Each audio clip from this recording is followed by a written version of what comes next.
नमस्कार मित्रों। दिल्ली के पास फरीदाबाद में 21 वर्षीय छात्रा निकिता तोमर की हत्या के बाद भारत के जो मुख्य धारा का तथाकथित मुख्य धारा का मीडिया है, उसने लव जिहाद नाम का एक नया शगुफा फिर से छोड़ा है। और इस समय पूरी कोशिश की जा रही है कि इस घटना को लव जिहाद का रूप देकर के फिर एक सांप्रदायिक तरीके से पूरे घटनाक्रम को देखा जाए। पहले हम पूरा इस घटना को देखने की क्या किया। निकिता तोमर 21 साल की एक लड़की जो पढ़ती थी, पढ़ने में बहुत अच्छी छात्रा और बल्लभगढ़ से वो फरीदाबाद आती थी। वहीं एक तौसीफ नाम का लड़का बताया जाता है कि वो भी पढ़ने में काफी अच्छा था। उसका पुराना कॉलेज का छात्र और वो उसको स्टॉकिंग करना या जो भी समझ लीजिए ये चाहना वो करता। निकिता ने उसका पहले भी जो उसको लगातार प्रपोजल करे उसको उसने ठुकरा दिया। और मार्च के महीने में निकिता के परिवार वालों ने तौसीफ के विरुद्ध पुलिस में FIR डालने की धमकी दी। तौसीफ के परिवार वालों ने निकिता के परिवार वालों से इस संदर्भ में बिल्कुल एक प्रकार से माफी मांगी और राजीनामा किया कि हम हमारा बेटा आगे सफल नहीं। अभी 26 अक्टूबर को जब निकिता अपने कॉलेज जा रही थी, कॉलेज के बाहर थी, तो तौसीफ और उसका एक दोस्त ने हम उसको अगवा करना चाहते थे। पिता के साथ भी कोई था। तौसीफ ने जो है उसको जबरन कहा बैठाने की कोशिश की, जिसका इंसिस्ट किया, शोर भी हुआ और उस पूरे हंगामे में तौसीफ ने उसको गोली मार दी और गाड़ी में बैठ के फरार हो गया।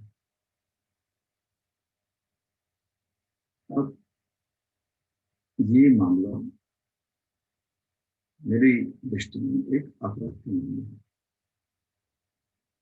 जो अपराध हमारे देश के अंदर महिलाओं के विरुद्ध होते हैं, ये अपराध महिला को एक बपौती मानते हैं।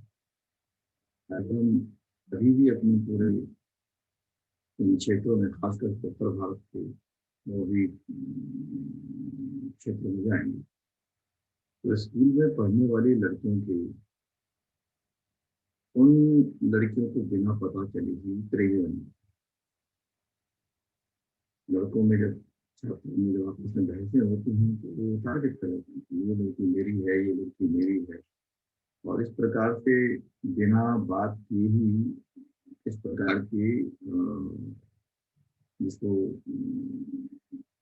लोकल भाषा में सेटिंग करना बोलते हैं, बहुत नाजुक होती है। और अगर मैंने कह दिया कि ये लड़की मेरी है तो दूसरा उसकी तरफ नहीं देख सकता, उसको भी बिना लड़की को पता चलेगी झगड़े हो जाए। ये मानसिकता सामंती मानसिकता है और ये मानसिकता अक्रॉस दी रिलीजन्स, सारे धर्मों में है जो इस क्षेत्र में प्राप्त है। इसीलिए मैंने कहा कि हमारे बीच के जो हमारी आदतें हैं वो हमारे धर्मों के अलग अलग होने से बदलती नहीं है। यानी कि महिला विरोधी चरित्र हमारे हिंदू हो चाहे मुसलमान हो जो यहाँ पर है उसके अंदर है। और महिला को प्रॉपर्टी समझना, महिला को एक उसकी भी तो अपनी अपमानिका, अगर आप उसको एक तरफ से प्यार कर रहे हैं, जिसको आप बोलते हैं बहुत प्यार कर रहे हैं, वो एक सिनेमा का भी एक जमाने में चरित्र था कि हीरो जो है वो लड़की को एक तरफा प्यार करता है और बाद में जो उसको जबरन जो है शादी कर लेता है और फिर प्यार जो है फिर लड़की प्यार हो जाती है। ऐसा शायद मानसिकता बहुत सी हद तक फिल्मों के कारण से भी लोग देखते हैं कि एक तरफा प्यार की बात करते हैं और उसके बाद जो है उनको लगता है कि लड़की को अंत में मान ही जाएगी और अगर उसने रिजेक्ट कर दिया, माना नहीं, तो इसको जो है आपकी जो पुरुष मानसिकता है वो आपको अस्वीकार करने को स्वीकार नहीं करती। यानी कि कोई लड़की अगर ना कह दे तो शायद इसको पुरुषवादी मानसिकता जो है स्वीकार नहीं करती है और यहाँ पर उसके अहम को चोट लगती है। और अहम के चोट के नतीजे में आप देखते हैं कि बहुत ज्यादा या तो वो आत्महत्या स्वयं भी कर लेगा और या वो फिर उसको गोली मार देगा। यानी कि इसके अलावा हमारे यहाँ पर भी लोगों ने रास्ता समझा नहीं है कि जिंदगी बहुत बड़ी होती है और उसमें अगर आपके किसी से मतभेद होते हैं प्रेम पूर्वक आप अलग हो सकते हैं। कुछ दिनों का दर्द होगा लेकिन जिंदगी बहुत बड़ी है और बहुत सी चीज है जमाने में। किसी के प्रेम के गम में मरने के अलावा भी बहुत कुछ है, समाज के लिए देने के लिए बहुत कुछ है, देश में काम करने के लिए बहुत कुछ है। लेकिन लोग या युवा वर्ग खास करके इस अनूठी घड़ी में या इस ऐसी दौर में, माफ कीजिएगा मैं हिंदी शब्द का इस्तेमाल नहीं करना चाहती क्योंकि मुझे लगता है कि जो भी हमारे उदाहरण होने चाहिए वो सही होने चाहिए। जो लोग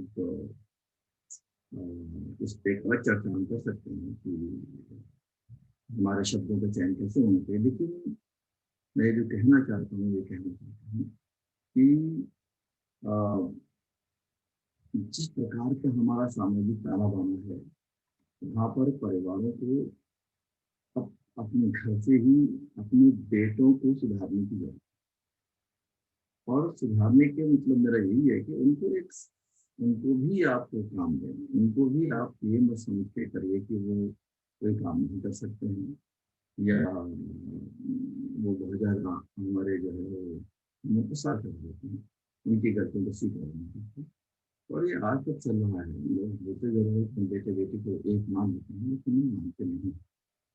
और इसका नतीजा ये होता है कि लड़का जो है जो होता है लड़का, लड़के तो लड़के होते हैं और इस प्रकार से वो घटना का उनको अंजाम देते हैं। आज क्या हो गया है कि अगर लड़की सपोज हिंदू है और लड़का या प्यार करने वाले मुस्लिम है या लड़की मुस्लिम और लड़का हिंदू है, तो इनके बीच में जो कॉन्फ्लिक्ट होता है, इनके बीच में जो असफलता होती है वो सांप्रदायिकता का रूप धारण कर लेके बहुत आसान है।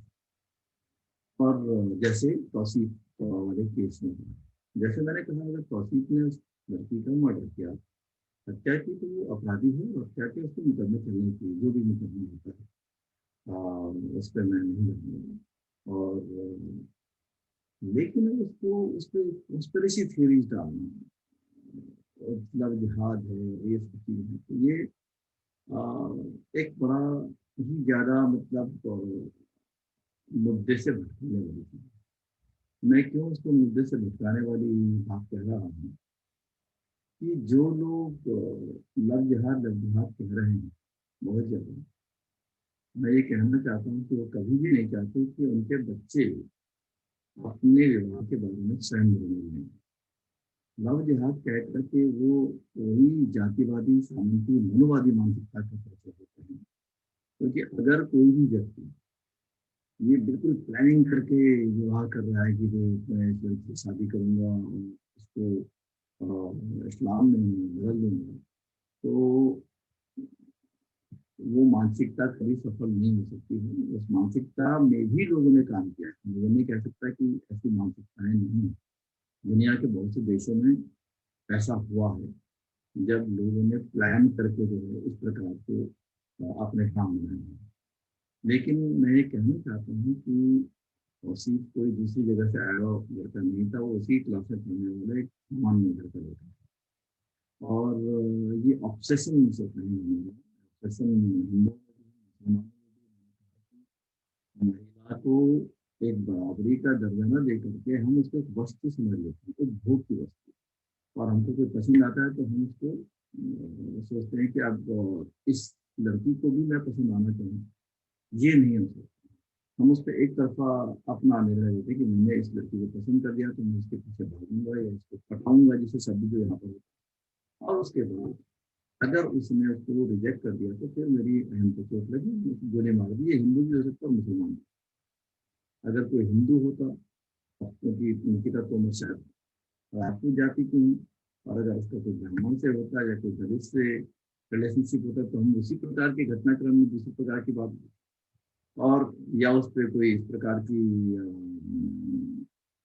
कोई रिलेशनशिप की बात करते।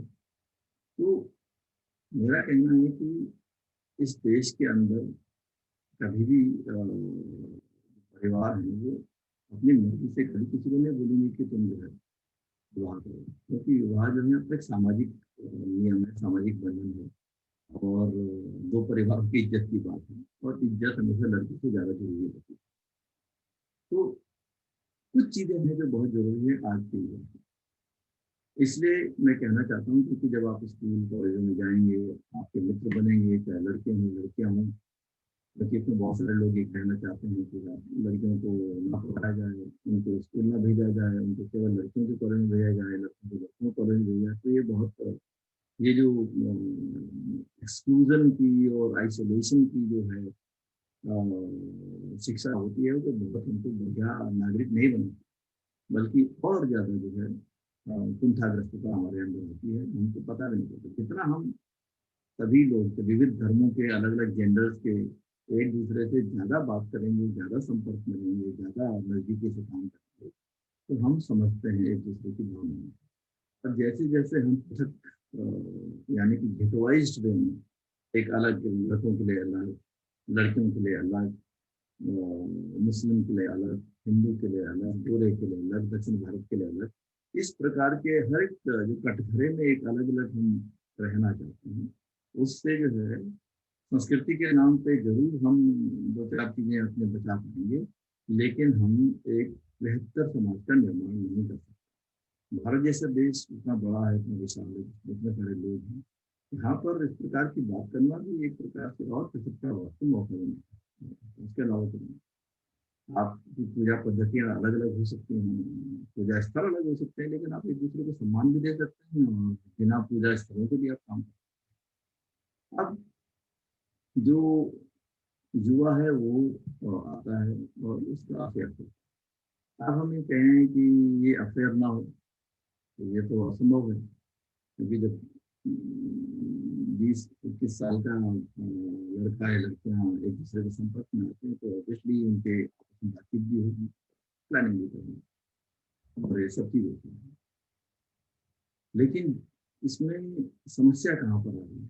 इसमें समस्या आ रही है कि लड़की और लड़का, उनकी जातियां अलग अलग हैं, या उनके धर्म अलग अलग हैं, तो वहाँ पर उनके परिवार वाले स्वीकार नहीं कर रहे। हालांकि मैं ये कहता हूँ कि अगर उनकी एक ही जात होती तब भी परिवार वाले स्वीकार नहीं करेंगे। क्यों? कि भारत में हम लोगों ने 18 साल या 20 साल के लड़के लड़कियों को भारत का प्रधानमंत्री चुनने की अनुमति दे दी, लेकिन अपने लिए पार्टनर चुनने की अनुमति नहीं देती है। ये सबसे बड़े, प्रधानमंत्री चुनने से ज्यादा बड़ा कठिन काम है। तो अब जब आप कॉलेज में जाएंगे, नेक्स्ट कॉलेज में होंगे, तो आपका प्रेम किससे होता है, या बहुत जब आगे बढ़ जाते हैं तो बाद में आपको ख्याल आता है। तो इसमें कुछ बातें हैं जो मैं कहना चाहता हूँ, जिससे मुझे उम्मीद है कि एक रास्ता निकल सकता है। और वो बात ये है कि अगर हम लोग ये चीज को समझें कि युवाओं को भी अपने निर्णय लेने का अधिकार है, तो युवा जब अपने निर्णय लेने की क्षमता रहेंगे तो उनके निर्णय सही और गलत अपने अपने कॉन्टेक्स्ट में होते हैं। लेकिन हम एक प्योरली लीगली और इक्वलिटी की पोजीशन लेके अगर बात करें, तो एक चीज तो ये कि अगर ये इंटरफेथ मसला है या इंटरकास्ट मसला है या इंटरनेशनैलिटी का मतलब है कि अगर दो पार्टनर्स एक ही देश के हैं या एक ही जाति के हैं या एक ही धर्म के हैं या एक ही इलाके के हैं तो बात एक दूसरी है काफी। लेकिन अगर दोनों डाइवर्स बैकग्राउंड से आते हैं, तो एक केरला का है, एक देश का है, एक इंडिया का है, दूसरा इंग्लैंड का है, अमेरिका का है, या एक हिंदू है या मुसलमान है या क्रिश्चियन हो सकते हैं या और कुछ हो सकते हैं, दलित हो सकते हैं, नॉन दलित हो सकते हैं, आदिवासी हो सकते हैं, नॉन आदिवासी। अगर ये हैं यानी कि पार्टनर्स की दो डिफरेंट लोकेशन हैं, चाहे जातीय लोकेशन हो या राष्ट्रीय नेशनैलिटी के लोकेशन हो या और कोई रिलीजियस लोकेशन, तो क्या होना चाहिए? अक्सर हमने देखा कि इस पे लड़कियों से समझौता करा, यानी कि लड़की ने कह दिया कि ठीक है आप मेरे पति जैसे हैं, जो उनका धर्म है, जो उनकी जाति है, जो उनका तरीका है, जो उनकी संस्कृति है, उसी को हमें स्वीकार करना है। मुझे लगता है कि बदलाव की ये जो इंटरफेथ और इंटर रिलीजियस और इंटरनेशनलिटी वाली जो मैरिजेज होती हैं, ये बड़े बदलाव के वाहक, और ये बड़े बदलाव के वाहक तब बन सकते हैं जब हम भी व्यक्तिगत जीवन में उन मूल्यों को लेते हैं। अगर हमने वो मूल्य नहीं लिए और हमने केवल ये अपना लिया कि जब तक हमारा विवाह नहीं हुआ तब तक हम क्रांतिकारी थे और विवाह के बाद हम सिंपल पति पत्नी और वही अपना घर की जो बच्चे और परिवार रिश्तेदार ये सब चीज, तो फिर वो ढर्रे की होती है। और वो ढर्रे पे आने के लिए फिर आपने इतना बड़ा कदम क्यों उठाया? अगर आपको उसी ढर्रे पे चलना था जो सब चल रहे हैं, तो फिर इतना बड़ा कदम क्यों उठाया जिस कदम से अक्सर हमारे समाज में तनाव हो रहा है? तो यदि आपको उसी ढर्रे पे आना है जो आपके माता पिता जैसे विवाह करते करते हैं, तो फिर आप विवाह में ऐसा निर्णय न लें जिससे आपको माता पिता को तनाव हो, समाज को तनाव हो और पोलराइजेशन। और यदि आप जानते हैं कि आप बदलाव के वाहक हैं, तो फिर आपको बदलाव का एजेंडा को चाहिए। बदलाव कैसे? ये नहीं कह रहे हैं कि आपने अगर इंटरस्टेट मैरिज की या इंटरकास्ट मैरिज की या इंटरनेशनलिटी वाली मैरिज की तो आप अपने माता पिता को भूल जाएं, भाई बहनों को भूल जाएं, समाज को भूल जाएं, ऐसा कोई नहीं कह रहा। रिश्ते नाते भूल जाएं, ऐसा हो केवल इसमें कुछ चीजें हैं। जब आप डाइवर्स कल्चरल बैकग्राउंड से आते हैं, तो सबसे महत्वपूर्ण चीज तो ये है कि जिसका जो फेथ है वो उस फेथ को अपने तक चुने। अगर आप अपनी महिला पार्टनर को या पुरुष पार्टनर को अपने धर्म के अनुसार पकड़ना चाहते हैं कि तेरे को अगर करना है तो मेरे को निकाह करना पड़ेगा या इस्लाम में कन्वर्ट करना पड़ेगा या क्रिश्चियनिटी में कन्वर्ट करना पड़ेगा या हिंदुइज्म में कन्वर्ट करना पड़ेगा, तो ये एक बिल्कुल गलत बात होगी। इंटरफेथ मैरिज के लिए ये जरूरी है कि हम लोग फेथ का अलग अलग डाइवर्सिटी का सम्मान करें। और या तो वो लोग इस काम को कर सकते हैं जो कहते हैं कि हम जो है केवल ह्यूमैनिटी को मानते हैं और हमारा फेथ जो है ह्यूमैनिटी है, तो इंसानियत हमारा सबसे बड़ा धर्म है। तो ठीक है, अपने अपने धर्मों से आप आए तो आप डिसाइड नहीं करते आप कहाँ पैदा होना है, ये निर्णय तो मैंने लेते कि मैं कहाँ पैदा हूँ। लेकिन मैं ये निर्णय जरूर ले सकता हूँ कि मैं क्या करूँगा, मेरी विचारधारा क्या है। और इसीलिए या तो वो निर्णय लें कि भाई हम भगवान और भाग्य और भू देवताओं के बिना भी अच्छे हैं और अगर इंसानों के बीच में रहेंगे तो ज्यादा अच्छे रहेंगे, या तो वो निर्णय लें। तो उसमें आपको अपने अल्लाह को, हमारे भगवान को, किसी के जीसस को, सबको, कई लोग रखते हैं तो घर पर सबकी तस्वीरें रख देते हैं, वो बोलते हैं मुझे ऐसी का सेलिब्रेशन करते हैं। वो एक अच्छी बात। अगर आप अपने अपने धर्मों की अच्छी चीजों को एक्सेप्ट करते हैं सेलिब्रेशन के लेवल पे, तो आपकी मैरिज चल सकती है। दूसरे, यदि आप इम्पोज न करें वैल्यू सिस्टम, अब उस पर होता क्या है कि ज़्यादातर केसेस में अगर लड़का मुस्लिम है, लड़की हिंदू है, तो नाम मुस्लिम है। ऐसा क्यों नहीं हो कि कोई सेक्युलर नाम ढूंढा जाए? ऐसा क्यों नहीं कि एक बच्चे का नाम आपका मुस्लिम है तो दूसरे का नाम हिंदू है, या नॉन मुस्लिम है, या क्रिश्चियन है, या बुद्धिस्ट है? क्यों नहीं हम ऐसी चीजें तलाश करें जो हमारी कॉमन फेथ को रिफ्लेक्ट? अगर कॉमन हमने इंटरफेथ मैरिज की या इंटर रिलीजियस मैरिज की, तो हमारा जो प्रोडक्ट है, हमारा जो आने वाली जनरेशन है, उसको उससे कुछ नतीजा दिखना चाहिए कि हम किस चीज के लिए। हमारी जो मैरिज है वो केवल एक टेम्पटेशन नहीं था, एक इन्फेचुएशन नहीं था कि जो हमें होता है सेक्सुअल लगाव एक जमाने में। ये हमारा विचार विचार है। और जब विचार है तो उसको दिखना चाहिए हमारे रंग ढंग में, हमारी बातचीत में, हमारे तौर तरीके में। अगर हम फोर्स करते हैं कि एक पार्टनर को धर्म बदलना पड़ेगा, नाम बदलना पड़ेगा, तो उस मैरिज पे उस पार्टनर को जाना ही नहीं। ऐसा कोई प्यार ही नहीं होता जब जो प्यार आपको जो है फोर्स करे। हम बोलते हैं कि अ, प्यार कभी शर्तों में नहीं होता।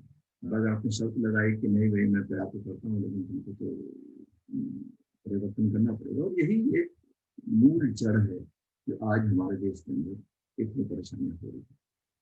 लोगों को लगता है कि इंटरफेथ में जो है कॉन्स्पिरेसी है, एक साजिश है।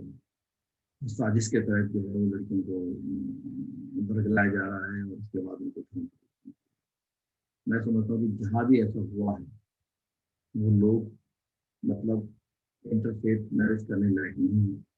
और इंटरफेथ की मैरिज में ये हमेशा बात कह दी जाती है कि सब लड़की ने तो अपने प्यार के लिए कुछ कर, लड़का भी अपने प्यार के लिए कुछ करे। अपने प्यार के नाम पे आप महिलाओं को या अपने फीमेल पार्टनर्स को भी धर्म बदलने के लिए कहते हैं, इससे बड़ी शर्मनाक बात है कि आप प्यार नहीं करते। वो प्यार है ही नहीं जो आप अपने पार्टनर को धर्म परिवर्तन करने के लिए अपनी कंडीशन में लाना। अगर आप इंटरफेथ या इंटर रिलीजियस या इंटरनेशनल जो भी मैरिज कर रहे हैं, तो आप एक नया सिस्टम बनाएं, कुछ इनके घर से कुछ अपने घर से लेके एक नया, उसको हम बोलेंगे कि एक नया दृष्टिकोण है, एक नए तरीके से रहेंगे। नहीं तो आप हमेशा रहेंगे कि लड़की को लड़के वालों के माँ बाप उनके रिश्तेदारों को लड़की के तरफ जाओ। तो ये कॉमन है इस यहाँ पर, क्योंकि हमारे समाज के अंदर अभी भी व्यक्तिगत जो राय है उसका सम्मान नहीं है। व्यक्ति अभी बड़ा नहीं है हमारे समाज के अंदर, समाज अभी भी बड़ा है। और वो समाज जो है हमारे को कंट्रोल करने की, नेता इसमें राजनीति का काम करते हैं, क्योंकि उनको जो है ऐसा वोटर चाहिए जो भेड़ चाल के हिसाब से वोट कर सके, अपने दिमाग के हिसाब से। और उसके लिए जो है इमोशन वाले इशू ज्यादा काम कर रहे हैं। जब आप भड़का के, जब आप धर्म, जब आप जाति, जब आप ऐसे इश्यूज को खड़ा करेंगे, तो जो हमारे बेसिक सवाल हैं उन पर काम कौन? बेसिक सवाल तो मेरे को सत्ता में भागीदारी का नहीं है। बेसिक सवाल तो मेरे को है कि एक अच्छी जिंदगी में कैसे जीऊँ। क्या मैं, मेरा युवा जो है उसकी रोजगार है, क्या कितनी रिप्रेजेंटेशन हर जगह है लोगों का, ये भी देखना है।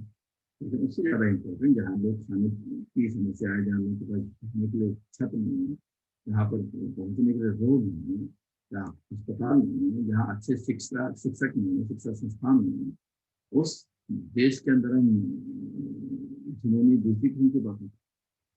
तो कुल मिलाकर के ये युवाओं के ऊपर एक बड़ी जिम्मेदारी है कि अगर वाकई में एक नया भारत बनाना चाहते हैं तो नए तरीके से सोचें।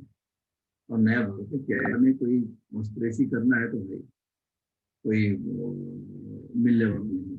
आप खुद असफल हो जाएंगे, खुद को भी दुख देंगे, और पूरे परिवार को आप खत्म कर देंगे। एक छोटा सी निर्णय जो गलत होता है, आपने जो गुस्सा में लिया या जिसकी लिया, तो पूरा आपकी जिंदगी को तबाह कर सकता है।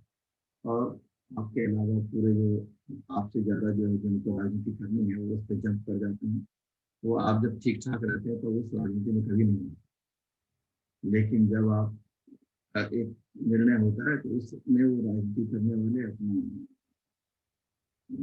पकड़े करते हैं, आकर के जो है वो देश और धर्म जाति और सबके ऊपर करके काम।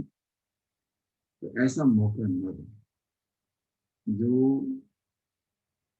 आपके आपके परिवारों की स्थिति खराब हो। और सबसे महत्वपूर्ण तो कम से कम युवाओं के लिए, आज का युवा क्या होना चाहिए, तो लड़की को या महिला को भी एक ये मान के चले कि वो अपना निर्णय ले सकती है। वो आपको रिजेक्ट कर सकती है और आप उसे रिजेक्ट कर सकते हैं, इसमें कोई वो नहीं है। आपने कहा कि ये प्यार नहीं चल सकता है, ये शादी नहीं हो सकती, शादियाँ बनती भी हैं, ब्रेक तो हो सकती हैं, कोशिश करना चाहिए कि ना। लेकिन अगर नहीं होता है तो उसको जबरदस्ती खींचने का नहीं। और खींचने जब नहीं होता है तो फिर हमारे लोग इसको जाते हैं, कोई आत्महत्या करता है कोई नहीं। ये अक्सर इस पूरे उपमहाद्वीप की मैं अब कोई भी चीज की बात करता हूँ तो पूरे उपमहाद्वीप की, यानी कि भारतीय उपमहाद्वीप में भारत, पाकिस्तान, बांग्लादेश, नेपाल, श्रीलंका सब देश आते हैं। और यहाँ अमूमन ज्यादातर स्थितियाँ ऐसी ही हैं कि प्रेम में अगर कोई फेल हो गया तो आत्महत्या कर देगा तो वहाँ पर। और दूसरी बात है कि इसको हम बदलना भी नहीं चाहते, तो बदले। और बदले तो देखें कि भाई अगर कोई हमारी बात को नहीं ले रहा है, नहीं स्वीकार कर रहा है, तो ये बम्बई का सिनेमा का नहीं है कि हीरो जाके जो है वो जब हम कुछ एक रियल है, सिनेमा अनरियल है। उसके तरह से आप आके न चलें कि मैं जबरदस्ती को उठा के लोग को उठा के ले आऊंगा।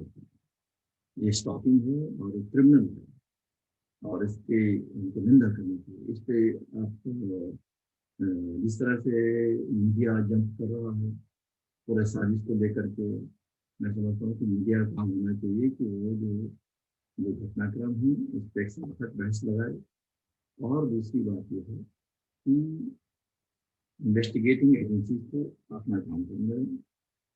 उसके बाद जो कोर्ट में मामला आएगा उसको रिपोर्ट करें, आप उस पर जाकर उनको प्रभावित करने की कोशिश करते हैं। उसके जरिए जो है चुनाव में अपने लिए मसाला में बनाए अपने लिए। एक नौजवान युवती की हत्या हुई है जो खराब है, गलत है, निंदनीय है।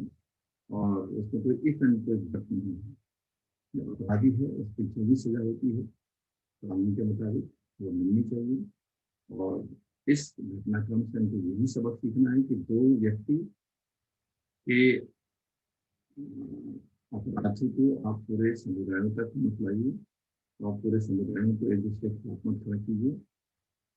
ये बात जरूर है कि निकिता तोमर को या दिल्ली में एक और छात्र था राहुल, जो दिल्ली विश्वविद्यालय में था, उसका भी एक लड़की से अफेयर चल रहा था जो मुस्लिम थी। और उस लड़की के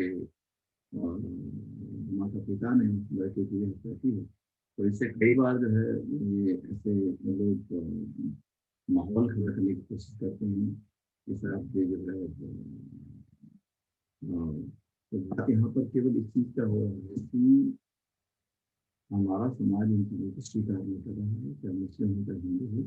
और जहाँ कहीं पर ये बात जरूर आती है कि लड़की को अगर लड़की दूसरे धर्म की हो तो हम उसको स्वीकार करने को तैयार हैं।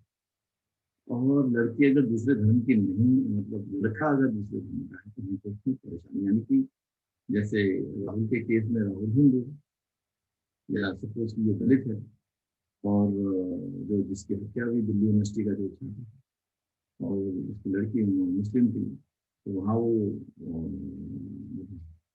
मुस्लिम लड़की एक नॉन मुस्लिम से कैसे शादी करेगी। और इधर जो है वो निकिता है, तो ये इसको ऑफर को रिजेक्ट भी करे तब भी तैयार। तो ये ऐसा नहीं है, हिंदू भी हो सकता है, उल्टा भी हो सकता है। तो ये कोई कहानी नहीं है कि इसको लेकिन ये हकीकत है कि हम लोग जो है महिलाओं को एक प्रॉपर्टी के तौर पे देख रहे हैं। एक वस्तु के तौर पर देख रहे हैं, और वस्तु हमसे छिन गई तो हम रुक गए, और वस्तु मेरी तरफ आ गई तो वो ट्रॉफी है। मेरे को लगता है कि हम लोगों को इस मानसिकता से बाहर निकलने की जरूरत है। औरत को, महिलाओं को अपने आप सोचने का अधिकार भी है, और वो सोच सकती है, सोच रही है, कर सकती है। तो अभी तो केवल इतना ही कि भाई हमारे युवा साथी या उनके माँ बाप भी इसको सुने, तो केवल इतना करें कि अपने बच्चों को घर से ही हम सिखाएं कि भाई तो सबका सम्मान करना सीखें। अगर आप किसी भी प्रेम में असफल होते हैं तो उसमें उसको ये नहीं लीजिए कि मेरे को कैसे करे। इसके लिए लड़कों को बहुत समझने की, लड़कियां भी हो सकती हैं, लेकिन खास करके जो जो पुरुषवाद हमारे समाज के अंदर है, हिंदू मुसलमान दोनों में एक है, उसमें कोई कमी नहीं है। महिला विरोधी होने का जो टैग मैं कहना चाहता हूँ, ये मैं बोल दूं कि ये ज्यादा अच्छा है, वो ज्यादा कम है, ऐसा नहीं है। दोनों में ऐप उसी प्रकार के हैं, एक ही प्रकार के हैं, और इन ऐबों में सेक्युलर है। तो मैं इस चीज के लिए बिल्कुल ये नहीं कहना चाहता हूँ कि उससे जो है स्थानीयता का तो होता है कि हमारे जो जो संस्कृति है वो स्थानीय होती है, अलग अलग जगह का अलग अलग होती है, उसका असर पड़ता है। तो इसलिए सभी के लिए जरूरी है कि वो इंडिविजुअल का सम्मान करें, व्यक्ति का सम्मान करें, और जो लड़की है या लड़का है जो भी है, वो एक दूसरे को फोर्स न करें एक दूसरे का धर्म में जाने का। और यदि वो प्यार करते हैं वाकई में तो वैसे ही स्वीकार करें जैसे ही। और अगर किसी ने ना करा तो उसको जबरन ना जाए, ये अपराध है, क्रिमिनल है। अगर आप किसी ने आपको रिजेक्ट किया और आप उसके पीछे जबरन जा रहे हैं, और इसको आप सिनेमा की तरफ नहीं देख सकते हैं कि आप जाके रील बदल दें और आप बार बार 2-3 बार जाके घर पे आके डांस करें और अपना सीना चीर के दिखा रहे हैं। ये सब जो है सिनेमा में हो सकता है, अभी नहीं होता है। हकीकत में जो है ये क्राइम है। तो इस क्राइम को इस क्राइम के जरिए जो है अच्छे खासे हो सकता है कि वो क्रिमिनल ना रहा हो अपने टाइम, लेकिन जो इतना सीख जाए और अपनी गोली मारने की हिम्मत रखता है तो वो क्रिमिनल माइंड तो होगा। तो केवल इतना ही कि अपराधियों को किसी तरीके से भी हम ना बचाएं, उनका किसी तरह से हम सपोर्ट ना करें, चाहे वो हाथरस में रहे हों, और चाहे वो हापुड़ में रहे हों, और चाहे वो फरीदाबाद में हों। अपराधियों को उनकी जाति और उनके धर्म के हिसाब से हम ना बचाएं। अपराधी अपराधी है, लेकिन ये भी जरूरी है कि हम अपने मीडिया ट्रायल के जरिए जो है उसको जांच की दिशा को न भटकाएं। जांच की जो दिशा है वो क्राइम की है, और क्राइम क्राइम है। क्राइम के अंतर्गत जो है इसको बहुत बड़ी साजिश है। आपको ज्यादा साजिश न ढूंढे ढूंढे, और केवल एक ही बात है कि ये भी अगर हमारे सब लोग समझ जाएं कि इंटरफेथ और इंटरकास्ट और इंटररिलीजियस जो भी चीज होती है वो तभी सफल होगी जब हम पूरी तरह से अपने को बोलेंगे कि ह्यूमनिस्ट है, मानववादी हैं, सोच में सेक्युलर हैं, और एक नई दिशा देना चाहते हैं। तभी हो सकता है अगर आप जो है अपने पार्टनर से धर्म परिवर्तन करा रहे हैं, बार बार उस चीज को एम्फेसाइज कर रहे हैं, तो आप क्राइम कर रहे हैं। कृपया जो भी लोग पहले ऐसे काम कर चुके हैं, ठीक है, आइंदा से मत करिए, और एक अच्छा जीवन जिए। अपने घर में जो है एक मल्टी फेथ का घर बहुत मजबूत होता है। अगर उनके घर पे 50 चीजें हैं जिसने दुनिया की देखी हैं, 50 धर्म जिसने देखे हैं, तो सबसे पॉजिटिव चीजें अगर आपने आ गया तो आपसे बढ़िया कोई हो नहीं सकता है। तो बस उम्मीद करता हूँ कि कुछ इस चर्चा से आपको और कुछ सोचने का अवसर मिलेगा। सभी लोगों को बहुत बहुत शुभकामनाएं। धन्यवाद।